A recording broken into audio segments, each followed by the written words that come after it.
पृथ्वी जलाती थी पांव और शीश झुलसा रहा था सूरज। न पेट भर अन्न और न रात काटने के लिए बिछावन। झरना मिला, उसी का जल पी लिया, और कहीं से कंदमूल फल फूल मिल गए, उसी से अपनी क्षुधा शांत कर ली। एक गोल पत्थर पर सिर टिकाकर किसी चट्टान पर सो लिए तो दोपहर किसी वृक्ष की छांव में बिता ली। ऐसा करते करते 7 दिन बीत गए। स्नातक धन्वंतरी गुरुकुल की सीमा छोड़कर हिमालय की मध्यवर्ती उपत्यकाओं तक जा पहुँचे, किंतु कोई भी ऐसी जड़ी बूटी न मिली जो उनकी पीठ पर हुए व्रण की उपयुक्त औषधि हो सकती।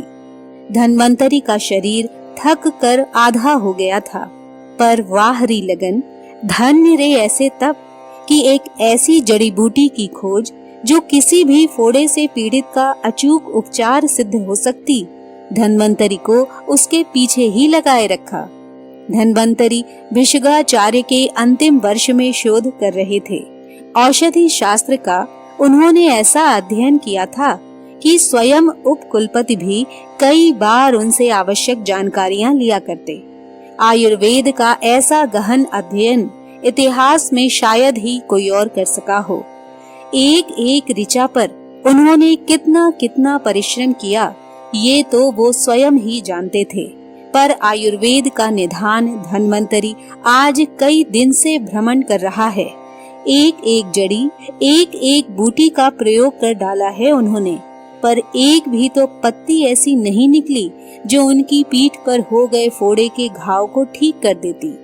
रात दिन की निरंतर खोज के उपरांत भी सफलता हाथ न लगने पर निराशा स्वाभाविक थी।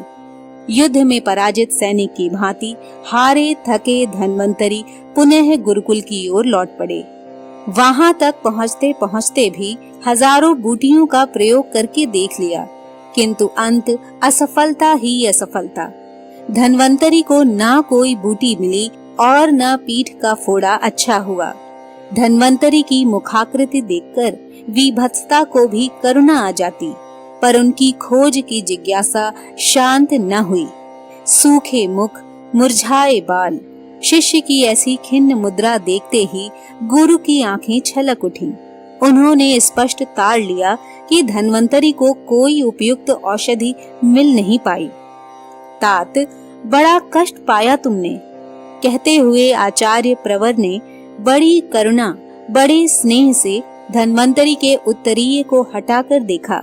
घाव घटा नहीं था, कुछ बढ़ ही गया था। उत्तरीय को वैसे ही छोड़कर आचार्य श्रेष्ठ ने कहा, वत्स, आओ, मेरे साथ आओ, तुम्हारा उपचार तो यहीं मेरे पास है। ये कहकर वे आश्रम में दक्षिण दिशा की ओर चल पड़े। धन्वंतरी उनका अनुगमन कर पीछे पीछे गए। थोड़ी ही दूरी पर एक बूटी खड़ी थी। गुरु ने उसे तोड़ा, पत्थर पर रखकर पीसा और घाव पर रखकर कहा, वत्स, चलो, अब तुम्हारा घाव 2 दिन में अच्छा हो जाएगा। निराश और दुखी धन्वंतरी ने निःश्वास छोड़ते हुए कहा, गुरुदेव, बूटी विद्यालय के इतने समीप ही थी तो मुझे व्यर्थ ही 15 मील तक क्यों दौड़ाया? इतना कष्ट देकर आपने क्या पा लिया? मौन।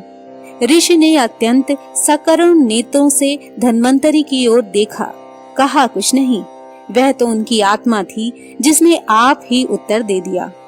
धन्वंतरी इतनी कठिन साधना न करता तो ये जो हजारों औषधियों का ज्ञान प्राप्त हुआ है वो कहाँ से प्राप्त हो पाता।